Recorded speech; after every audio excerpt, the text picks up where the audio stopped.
E aí, minha gente, tudo certinho? Maravilha.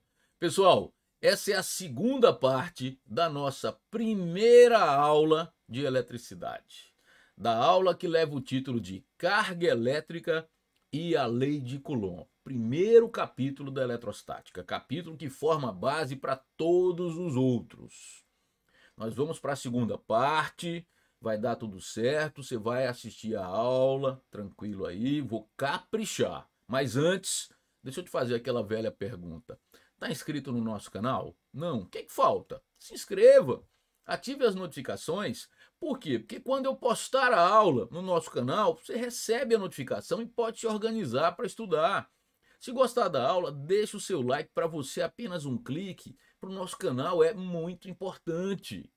Combinado? Conto com você. Vamos lá para a lousa digital. Muito bem, tá aí. Gente, rapidão aqui, vamos dar uma geral sobre a primeira parte de forma bem objetiva. O tema principal foi a carga elétrica e o que é que a gente pode trazer daquela aula para cá. Conceito primitivo, ou seja, não se define, é uma propriedade da matéria, pode ser qualificada através de uma convenção. Qual foi a convenção? Nós convencionamos que para as partículas elementares do átomo, a carga elétrica do elétron seria negativa e a carga elétrica do próton positiva. Expandindo isso para um corpo, como ficou? Se um corpo é positivo, é porque ele perdeu elétrons. Perfeito, estudou a primeira aula, né? Isso é bom. Se ele ficou negativo, é porque ele recebe elétrons. Muito bem.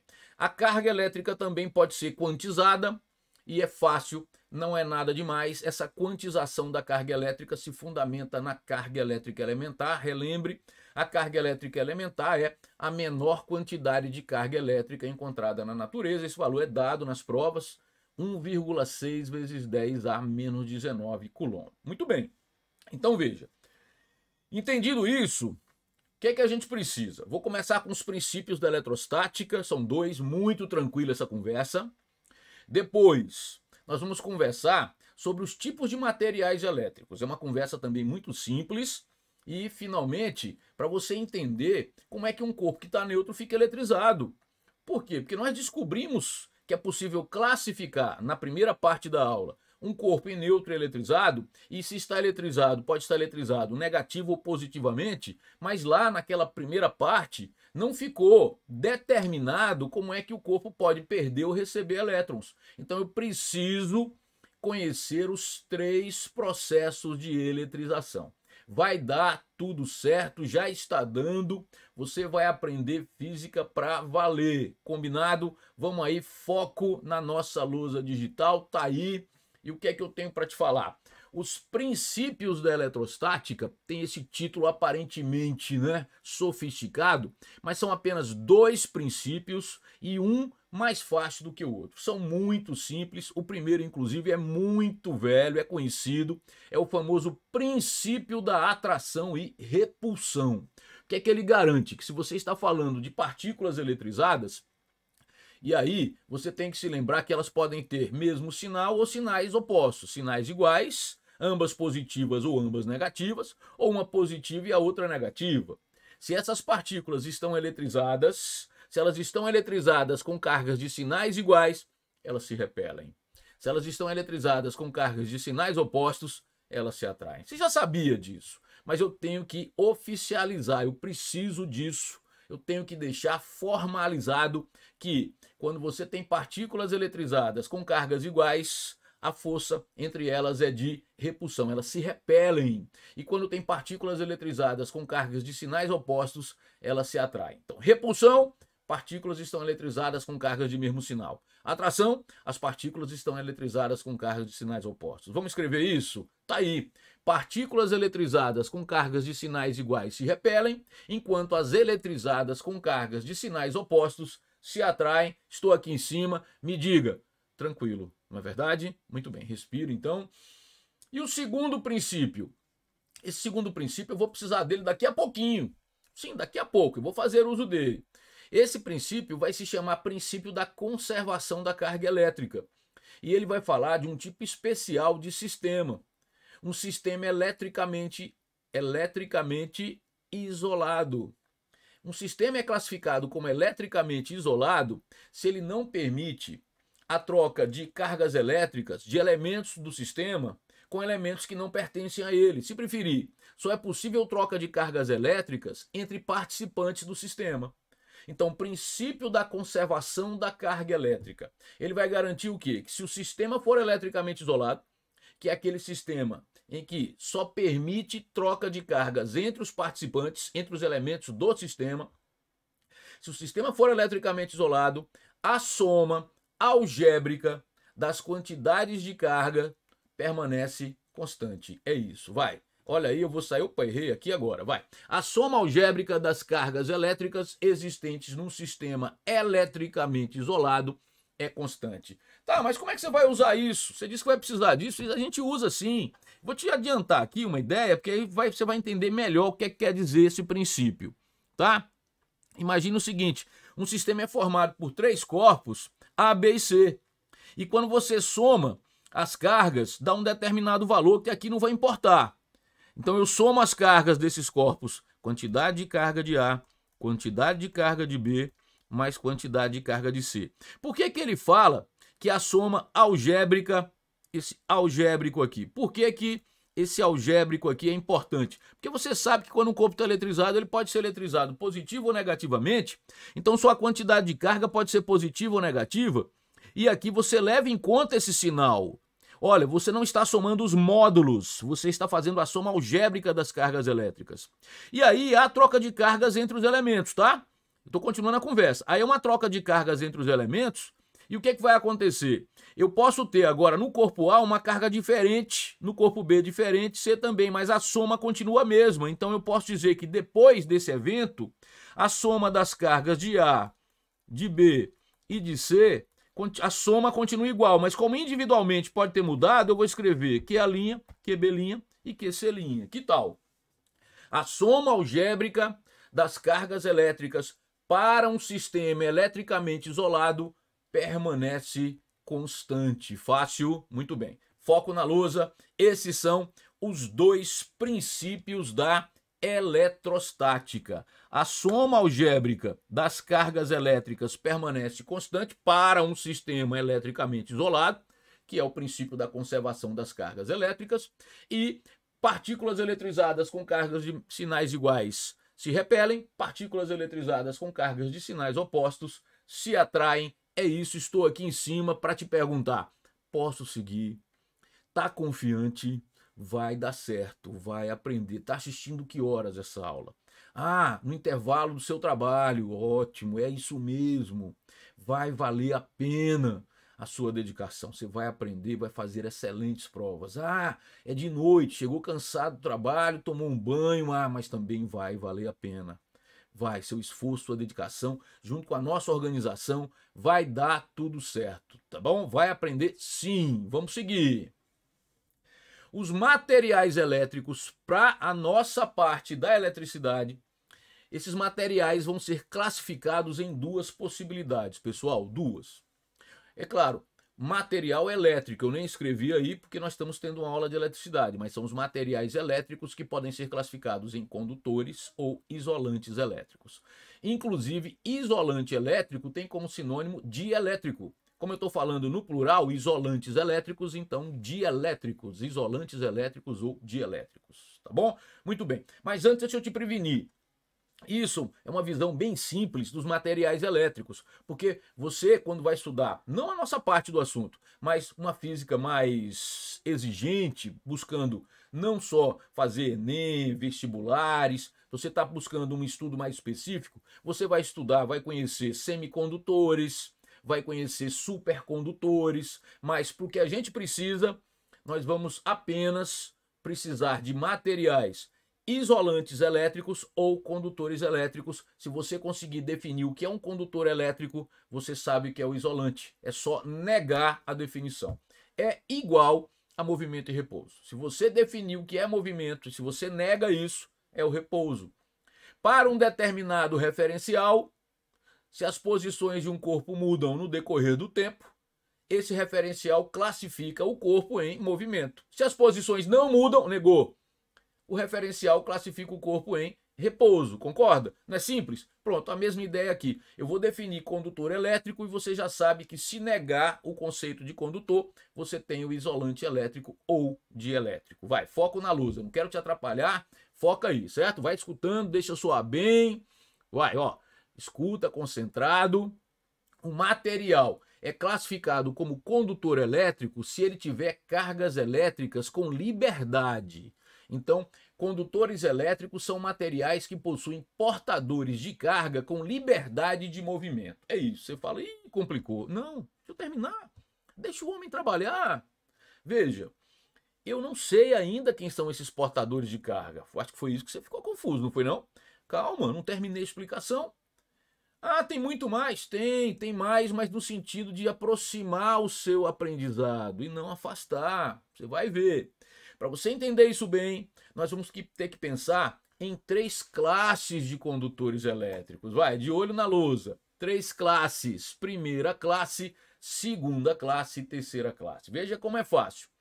Nos condutores de primeira classe, que são os condutores sólidos, os portadores de carga, em quem é que tem liberdade num sólido? Peraí.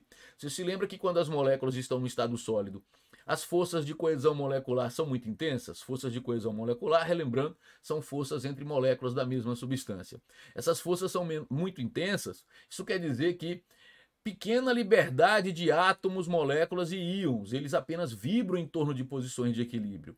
Isso quer dizer que num sólido, se alguém pode ser livre, só resta quem? O elétron.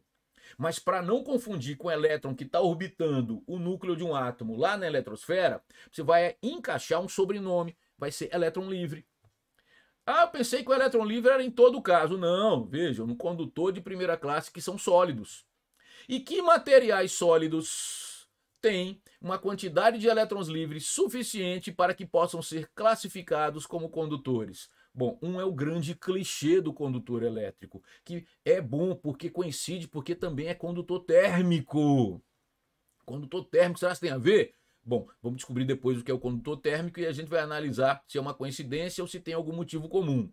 No momento, não estou falando do condutor térmico, estou falando do condutor elétrico, mas é verdade, os dois. Veja, o condutor elétrico e o condutor térmico, eles têm situações que são clichês, manjadas. O clichê não é ruim se você usa para entender melhor o assunto. Um exemplo manjado não é ruim se você usa a seu favor. E sim, o grande clichê, o grande exemplo dos condutores sólidos são os metais. Os metais. Mas tem outro material famoso também que se comporta no estado sólido como condutor elétrico. Foco aí na lousa. Quem são então os condutores de primeira classe? Os condutores no estado sólido são os metais e a grafite, tá? Calma aí que eu adiantei aqui, líquidos e gasosos, mas eu vou falar de cada um deles, se aperrei não, tá? Calma aí. Primeira classe, claro, são sólidos, segunda classe são os líquidos, terceira classe são os gasosos, que a gente subdivide em vapores e gases, mas aqui você pode falar gasosos só. Você só vai fazer essa subdivisão em vapor e gás quando você estiver estudando as mudanças de estado físico. Aí é importante você entender a diferença entre vapor e gás, tá? Mas não é hoje, não é nesse tema. Aqui, os condutores de primeira classe, sólidos de segunda classe, líquidos de terceira classe, gasosos, que são os vapores e gases, certo? Agora, para cada um deles, você vai ter que determinar quem são essas tais cargas livres, portadores de carga com liberdade. E para o estado sólido, necessariamente, quem são esses portadores de carga com liberdade? São os elétrons, que para não confundir com os que estão lá na eletrosfera, você vai chamá-los de elétrons livres, ok? E que materiais no estado sólido têm elétrons livres em quantidade suficiente para que possam ser classificados como condutores elétricos? Os metais e a grafite, de olho aí na lousa de novo. Metais e a grafite são os condutores de primeira classe, os condutores sólidos. E quem são as cargas livres? Elétrons livres, perfeito. Os condutores líquidos são as soluções eletrolíticas, e nesse caso das soluções eletrolíticas, são soluções de ácidos, de sais e bases. Você estuda muito sim química, é verdade. Nessas soluções eletrolíticas, eu acho que está mais do que evidente que os portadores de cargas livres são íons, é verdade. E, finalmente, nos condutores de terceira classe, que são os condutores gasosos, repito, são vapores e gases. Você pode ter tanto íons como elétrons, e são os gases ionizados. Íons e elétrons são cargas possíveis de liberdade. Estou aqui, não tem estresse. Eu vou usar o condutor metálico. Nós vamos, quando for importante usar o condutor, e vai ser muito importante, porque tem uma parte do assunto da eletricidade que se chama eletrodinâmica, e você vai precisar usar o condutor em forma de fio. Vai chamá-lo de condutor filiforme. E aí, você vai usar metais. Agora, para uma aula que é, escute, densa, que é a nossa aula, porque ela é densa no sentido de não deixar você afundar, a aula tem que ser mais densa, não é assim? Quando você está num fluido que é mais denso do que você fica flutuando. É só uma metáfora, tá, gente? Então aí, o que acontece? Numa aula densa, para quê? Para te proteger, uma aula que te dá segurança para estudar a teoria. Essa aula eu preciso discutir as 3 classes de condutores, mas nós vamos usar como condutor os metais, pode ter certeza disso, tá? Mas é importante. Vou te dar um exemplo da importância de você estar por dentro também dessas outras classes. Vou te dar um exemplo. Eu vou criar 2 frases aqui, você vai perceber que elas são bem parecidas. Tá preparado? Lá vai. Escuta. Tanto nos metais quanto nas soluções salinas, os elétrons têm trânsito livre. Falso. Ah, mas por quê? Porque nas soluções salinas são íons. Como eu sei disso? Porque eu estudei os condutores de primeira, segunda e terceira classe. Outra frase. Tanto nos metais quanto nas soluções salinas, os íons têm trânsito livre. Falso. Olha o perigo da frase, porque terminou. Veja, salinas e íons. Mas, escute, nos metais são elétrons. E eu só sei disso porque eu estudei os tipos ou classes de condutores. Primeira classe, segunda classe, terceira classe, condutores sólidos, líquidos, gasosos. E agora eu sei quem são os portadores de carga livre em cada uma dessas classes. Tranquilidade. Posso seguir? Muito bem. Então vai lá. Nós, da primeira parte da aula, nós sabemos que um corpo neutro, ele tem o mesmo número de prótons e elétrons. E ele pode se tornar eletrizado. Primeira parte da aula. Ele eletrizado, ele sofre uma diferença entre o número de prótons e elétrons. Mas você também se lembra que o número de prótons é constante para os fenômenos da eletricidade. Quem é que pode mudar? O número de elétrons, perdendo ou recebendo. Então eu preciso saber de quantas formas isso pode acontecer e entender cada uma delas. Quando um corpo neutro se torna eletrizado, esse corpo sofreu um processo de eletrização. E quantos processos de eletrização eu posso ter? 3. E é sobre eles que nós vamos falar com muito cuidado. Topa? Muito bem. Então vamos lá para a lousa. Processos de eletrização. Quantos? 3. Atrito, contato e indução. A eletrização por atrito é a primeira, também chamada de triboeletrização. Ok? Não tem nada a ver com índio. Tribo aí é porque em grego tribo quer dizer atrito. Então, eletrização por atrito ou triboeletrização. Minha gente, eu volto a falar de uma situação manjada. É um clichê desse tema. Talvez você até comece a rir quando eu começar a falar, porque todo livro de eletricidade, todo professor de eletricidade usa esse exemplo. Mas é manjado, é verdade, mas é útil, é importante. Você vai fazer o atrito, não ria não, entre um bastão de vidro e um pano de lã. Tá vendo que você tá rindo aí? É conhecido esse exemplo, mas ele é útil, vai te ajudar a entender. Quando você faz o atrito entre um pano de lã e um bastão de vidro, você consegue eletrizar os dois. Você consegue mudar o número de elétrons. No caso do pano de lã, ele vai receber elétrons do bastão de vidro. Isso quer dizer que o pano de lã vai se eletrizar negativamente porque tem elétrons em excesso. O bastão de vidro vai perder elétrons, vai ficar eletrizado positivamente, certo? Então, tá aí pano de lã sendo atritado com bastão de vidro. E isso vai garantir para você o seguinte, é muito, muito, muito importante. É que só há eletrização por atrito se, atenção, os corpos são de materiais diferentes. Isso é muito, muito importante.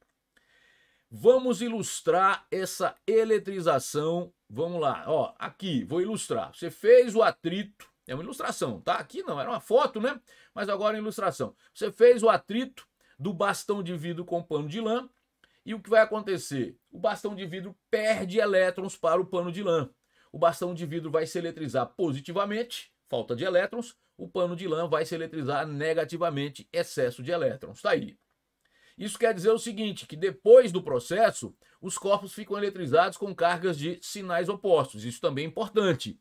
Depois do processo de eletrização por atrito, os corpos têm cargas elétricas de sinais opostos. Mas aí vem uma pergunta aqui em cima.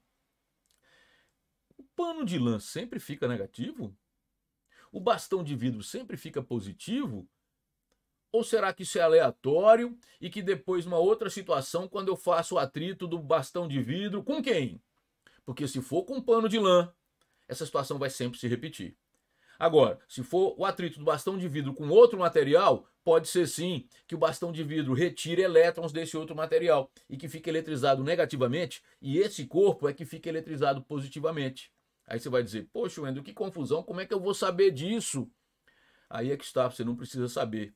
Como assim? Você não precisa saber quem vai ficar positivo e negativo. Você tem que saber que o processo acontece numa única garantia, que os corpos sejam de materiais diferentes. E tem que saber que alguém vai ficar com excesso de elétrons, eletrizado negativamente, e com falta de elétrons, eletrizado positivamente. Agora, quem vai ficar positivo, quem vai ficar negativo, não é sua responsabilidade, porque se uma questão exigisse de você, cabe a questão te dar uma tabela contendo os materiais que a questão está tratando e uma ordem sobre quem vai ficar positivo, quem vai ficar negativo.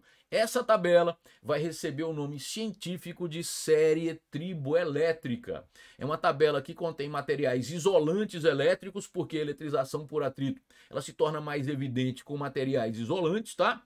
Essa tabela ela é formada por materiais isolantes elétricos ou dielétricos e ela se chama série triboelétrica. Vai aparecer um exemplo aí de uma série triboelétrica, mas é um exemplo. Você não pode pensar que é universal, que toda série triboelétrica vai conter necessariamente os materiais que vão aparecer no meu exemplo, tá bom? E aí estão.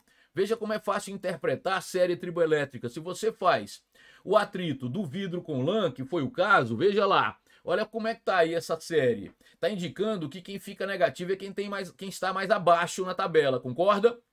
Quem está negativo é quem está mais abaixo. Dá uma olhada aí, ó. Essa setinha tá assim. Então, veja lá. Pano de lã. Opa, localizei. Bastão de vidro. Encontrei. Quando eu faço o atrito do bastão de vidro com pano de lã, quem é que fica negativo? O pano de lã, bateu, positivo, o bastão de vidro. Mas aquilo que eu te falava, cuidado, porque se for o atrito entre vidro e pele de coelho, veja que o vidro é que vai ficar negativo e a pele de coelho é que ficaria positiva, mostrando aí. Quer que eu apague para não estragar o visual aí? Sem problema. De repente você quer bater uma foto aí, né? Ficou tão bonita essa tabela. Pois é, foi eu quem fiz. Então, olha só, eu desenho tudo aqui na aula, quem organiza sou eu, tá? Pois é, eu sou caprichoso porque é de minha personalidade mesmo. Eu sou esse perfeccionista, procurando no sentido de criar coisas que você possa aprender física para valer. É isso. Você vai me conhecendo aqui nas aulas e depois você vai concluir isso. Não é nenhuma vaidade ser perfeccionista não, tá? É até para quem é muito ruim. Porque você grava as coisas muitas vezes, faz desenhos muitas vezes, vê um detalhe, faz tudo de novo. Mas para você que está assistindo a aula pronta, tenha certeza que isso é importante, tá bom? Muito bem, entendeu a série triboelétrica? Muito bem. Aí está o primeiro processo de eletrização, a eletrização por atrito ou triboeletrização. O que é que eu destacaria aqui em cima? O que é que eu destacaria? Eu destacaria a garantia para o processo acontecer, a validade do processo, que os corpos devem ser de materiais diferentes. O pós-processo, que necessariamente os corpos se eletrizam com cargas de sinais opostos. E essa história de que se você precisar determinar quem fica positivo e quem fica negativo, vai sim a questão te dar uma tabela que você vai chamar de série triboelétrica. Combinado? Posso seguir? Tá bom esse ritmo? Muito bem, então vamos lá para o segundo processo, que é a eletrização por contato. E aí, diferentemente da eletrização por atrito, é mais comum você fazer o contato de materiais que são condutores elétricos. Sim, sim, tanto que o caso particular vai ser esferas condutoras idênticas. Diferentemente da eletrização por atrito, você pode ter materiais iguais. Agora, o processo só vai acontecer se pelo menos um dos corpos estiver eletrizado. Se pelo menos um dos corpos estiver eletrizado. E aí, para ficar legal, eu vou fazer o processo com o corpo eletrizado positivamente, um corpo neutro, e depois o processo com o corpo eletrizado negativamente, um corpo neutro. Combinado? Então, de olho aí. Essa é a situação desses corpos antes do contato. A está eletrizado positivamente, é positivo, tem falta de elétrons, B está neutro, e eu faço o contato dos dois, e aí o que vai acontecer? Como os materiais são condutores elétricos, esses elétrons têm liberdade, os elétrons livres, e eles vão passar de onde para onde? Próton não muda de lugar. Esses sinais de mais não representam prótons, representam falta de elétrons, tá?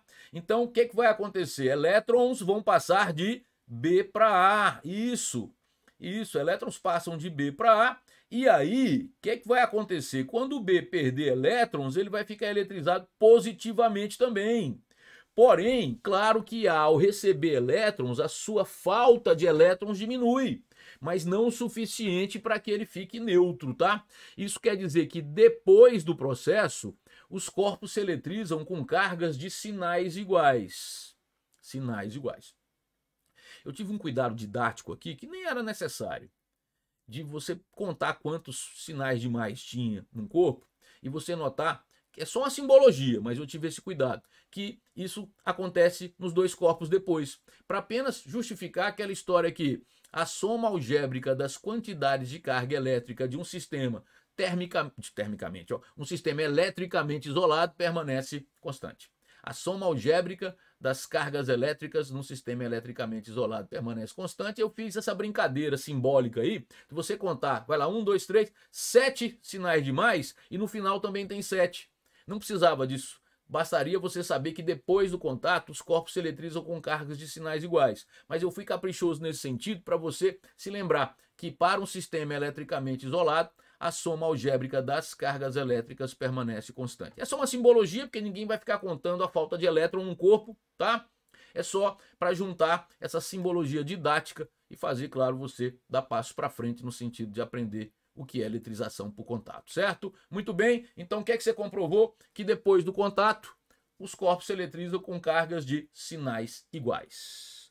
Veja, vou ficar maior de novo, não é carga igual não, hein? É só o sinal. A garantia, sinais iguais. Mas sim, vai existir uma situação em que as cargas ficarão iguais. Mas a garantia universal, depois da eletrização por contato, é que os corpos continuam eletrizados, os corpos estão eletrizados com cargas de sinais iguais. Ok? Muito bem. O que é que mudou agora? Aqui, voltando, o corpo A era positivo, B neutro, e agora o corpo A é negativo e B neutro. Só que o processo é igual. Você encosta um corpo no outro, na eletrização por contato, só que agora, volta lá naquele. O que acontecia? O corpo neutro perdia elétrons, você viu? E quando o corpo neutro perdeu elétron, ele ficou eletrizado positivamente. Agora aqui, ó, o corpo neutro vai receber elétrons, porque o corpo A tinha elétrons em excesso. E o corpo B, ao receber elétrons, também vai ficar eletrizado negativamente. Também por quê? Porque o corpo A vai continuar negativo. Mas aquela mesma justificativa, tá? A garantia é que eles se eletrizam com cargas de sinais iguais. Eu não estou te dando garantia de cargas iguais, embora isso vá acontecer num caso particular. Aqui em cima, você viu que eu tive cuidado com a simbologia também? Que eu coloquei 7 sinais menos em A e depois a quantidade de sinais menos se repetiu, apenas para a gente relembrar que a soma algébrica das simbologia o que está aí, tá? A soma algébrica das quantidades de cargas elétricas para um sistema eletricamente isolado permanece constante. Então, depois da eletrização por contato, independentemente de um corpo neutro sofrer o contato com um corpo positivo ou negativo, depois do contato, os corpos estão eletrizados com cargas de sinais iguais, certo? Mas, Wendel, que história é essa de caso particular? Tem esferas condutoras idênticas, então esferas que têm raios iguais. E aí eu tenho duas esferas A e B antes do contato. A esfera A tem uma quantidade de carga QA, a esfera B tem uma quantidade de carga QB. Eu faço o contato dessas esferas e separo. E agora a esfera A tem uma quantidade de carga QA', a esfera B uma quantidade de carga QB'. E aí o que eu vou fazer? Para um sistema eletricamente isolado, a soma algébrica das cargas elétricas antes do contato vai ser igual à soma algébrica das cargas elétricas depois do contato. Vamos anotar isso? Mas é para um sistema eletricamente isolado. Vou anotar aí na nossa lousa. A soma algébrica das cargas antes, QA mais QB. Igual, porque se não muda, é igual. A soma algébrica das cargas depois, QA' mais QB'. Só que nesse caso de esferas condutoras idênticas, como os raios são iguais, colocar de vermelho aqui, isso faz com que depois do contato a carga de A seja igual à carga de B e eu posso chamar só de Q', já que são iguais. E aí fica QA mais QB igual a Q' mais Q', que representa a carga de qualquer esfera após o contato.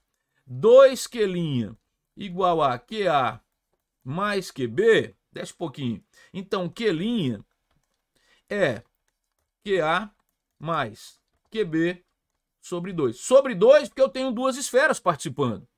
Mas se eu fizesse o contato simultâneo, todas as esferas ao mesmo tempo em contato, de 3 esferas, seria a carga igual, se elas fossem idênticas, que é o que eu quero, e a soma algébrica das cargas QA mais QB mais QC. Algébrica, não é módulo, tem que levar em conta o sinal, certo? Fórmula, não, apenas uma ideia que termina aparentando uma fórmula, porque fica com sinal de igual, isso te arremete fórmula, mas na verdade isso aqui pode mudar de acordo com o número de participantes. Não é sempre por 2. Agora, o que é importante para você? Saber que para um sistema eletricamente isolado, a soma algébrica das cargas permanece constante e que se as esferas têm o mesmo raio, o que vai acontecer? Depois do contato, as cargas necessariamente são iguais. Isso aí você fica coberto, porque mesmo que tenha mais esferas, que você possa fazer o contato simultâneo de 3, 4 esferas, você vai entender que, claro, você vai somar essa quantidade de cargas e dividir pelo número de esferas que estão participando. Combinado? Tudo tranquilo, respira. Só está faltando mais um processo, tá? Que processo é? Eletrização por indução. Tá bom, vamos lá. Vamos focar na lousa. Vamos lá. Aí está. Terceiro e último processo de eletrização, a eletrização por indução. Induzir, o que significa? Alguém é induzido. Tá, ele sofreu um processo, mas é diferente. Ele foi induzido. Então existiu alguém que se comportou como indutor. Tem culpa esse alguém? Tem. Mas participou diretamente? Não. É isso. Na eletrização por indução, nós teremos 3 participantes. Um corpo neutro, que vai sofrer o processo. Ele tem o mesmo número de prótons e elétrons. Está neutro, vai sofrer o processo. Então, como ele vai sofrer o processo, ele vai ser classificado como induzido. Ele começa neutro e termina eletrizado. Um corpo que vai ser o papel de indutor, vai fazer o papel de indutor, mas se ele é indutor, ele participa, ele tem culpa no cartório, mas ele não vai participar diretamente. Isso quer dizer que a quantidade de carga desse corpo não muda. Ele tem que estar eletrizado, positivo ou negativamente, mas a quantidade de carga dele não muda. Ele é o indutor. Então tem que ter um terceiro participante. Por quê? Porque o induzido tem que perder elétrons ou receber elétrons para alguém. E esse terceiro participante é a ligação com a Terra. Então, vamos lá. Vou te contar a história. 3 participantes. O induzido, que começa neutro, chamado aqui de A, e vai terminar eletrizado. O indutor, chamado aqui de B, que tem uma carga necessariamente diferente de zero, mas não vai mudar essa carga. E o terceiro participante, que é a Terra, a ligação com a Terra, que pode tanto ceder elétrons para o induzido ou receber elétrons dele, certo? Muito bem. Esse processo é uma rotina. Se preferir, esse processo é uma receita, é um conjunto de ações. Mas você tem que tomar cuidado, porque tem uma certa parte que, se você trocar a ordem, você tem o corpo que era para estar eletrizado, neutro. Isso, então tem que decorar. Não, decorar não, você tem que entender, porque aí, veja, você vai perceber que essa ordem ela é muito lógica. O que eu devo fazer? Eu devo primeiro aproximar o indutor do induzido, não posso encostar, senão é eletrização por contato. Eu vou aproximar o indutor do induzido. E aí o que vai acontecer? O induzido, que é um corpo neutro, ele vai sofrer uma mudança. Não vai ficar eletrizado, não. Mas ele vai sofrer uma mudança interna. E aí eu vou chamar a Terra como participante. Vamos lá conhecer essa rotina? Tá quase acabando essa parte, tá? Essa aula, a primeira aula de eletricidade, você já tem que se preparar psicologicamente, que ela tem 3 partes, tá? 3, porque senão fica muita coisa. Fica muita coisa. Agora, você assistindo essa segunda parte, o que vai ficar faltando para a terceira e última é só a lei de Coulomb, porque eu preferi separar para dar tempo de você descansar, estudar essa parte, mas vai ser show de bola também, certo? Então, dessa segunda parte, a última discussão é essa eletrização por indução. Vamos fazer no capricho? Então vamos lá. Vamos lá. Primeira atitude, aproxima-se o indutor do induzido. E olha só o que você provocou. Observe, o indutor não muda de carga. A carga do indutor permanece constante, tá? A carga do indutor, lembra a abreviação de constante? CT, ela não muda. Agora, o que aconteceu é que o induzido continua neutro, porque ele não perdeu nem recebeu elétrons de ninguém, mas ele aproxima. Veja só, preste atenção, porque tem uma ideia errada aqui, tá? Tem cara que acha que os prótons vão para um lado e os elétrons para o outro. De forma alguma. Próton não muda de lugar, não. Nós já conversamos sobre isso. Isso aqui é falta de elétrons porque os elétrons se aproximaram do indutor. Os elétrons se aproximam, então onde eles chegam fica com excesso e de onde eles saem fica com falta. Então há uma polarização do induzido que, se eu afastar o indutor, ele se despolariza. Isso quer dizer que, se eu tenho interesse do induzido nessa configuração, eu tenho que manter o indutor aqui. Por isso que o próximo tópico tem que ser na presença do indutor. Ó, na presença do indutor, eu vou chamar a ligação com a Terra. Porque se eu afastar o indutor, veja, antes de ligar com a Terra, o induzido se despolariza, o processo não vai acontecer. Mas na presença do indutor, eu chamo a ligação com a Terra, e como essa parte do induzido tem falta de elétrons, elétrons vão subir. Cuidado, volta. Próton não desce, porque isso aqui primeiro não é próton. Isso é falta de elétron. E segundo, você tem que se lembrar que próton não se desloca por aí. Você sabe que para os fenômenos da eletricidade, o número de prótons não muda, o núcleo do átomo é intocável. Então, elétrons sobem, mas como veja só, quando o elétron subir, lembra que ele estava neutro? E ele já fica eletrizado negativamente. E se eu afastar o indutor daqui, os elétrons descem. Isso quer dizer que eu só posso afastar o indutor depois que cortar a ligação com a Terra. Então, a próxima atitude é, na presença do indutor, ainda na presença do indutor, eu vou desfazer a ligação com a Terra. Tá aí, ó, o indutor presente. O que é que eu vou fazer? Isso, corto a ligação com a Terra, e aí sim, agora eu posso afastar o indutor do induzido. Vamos afastar? Afastando, e como é que ficou? O indutor não mudou de carga, ele era eletrizado positivamente, e o induzido ficou eletrizado negativamente. Então, observe que há uma eletrização com sinais opostos. Eu usei indutor positivo, o induzido ficou negativo. Se eu tivesse usado o indutor negativo, o induzido ficaria positivo, porque elétrons desceriam para a Terra. Que tal? Então, na eletrização por indução, depois do processo, o induzido se eletriza com uma carga de sinal oposto à carga do indutor. Então vai, eletrização por atrito, os corpos se eletrizam com cargas de sinais opostos. Eletrização por contato, os corpos se eletrizam com cargas de sinais iguais. Eletrização por indução, o induzido ficará eletrizado com uma carga de sinal oposto à do indutor. A Terra pode receber elétrons, o induzido se eletriza positivamente. A Terra pode ceder elétrons, o induzido se eletriza negativamente. É isso. É isso que fecha essa segunda importante parte da nossa primeira aula de eletricidade, que leva o título de carga elétrica e a lei de Coulomb. A terceira e última parte eu vou focar na lei de Coulomb, que é a força elétrica entre cargas pontiformes. O que é que você pode fazer? Você pode respirar um pouquinho, descansar e assistir a terceira parte, ou você pode estudar essa parte primeiro, a segunda, e depois assistir a terceira parte. Agora, os exercícios eu te peço para só começar a fazer depois de estudar as 3 partes. Lembra que a ficha 1, o link dessa ficha está aí na descrição do vídeo, tá?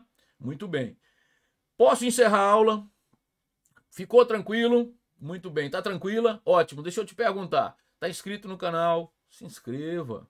Ative as notificações. Gostou da aula? Deixa o seu like, a gente agradece. Pessoal, eu desejo a você um excelente estudo. Vou ficando por aqui, desejando também que você tenha gostado da aula, deixando o like, ok? E a gente se encontra na terceira e última parte dessa aula, tá bom? Forte abraço!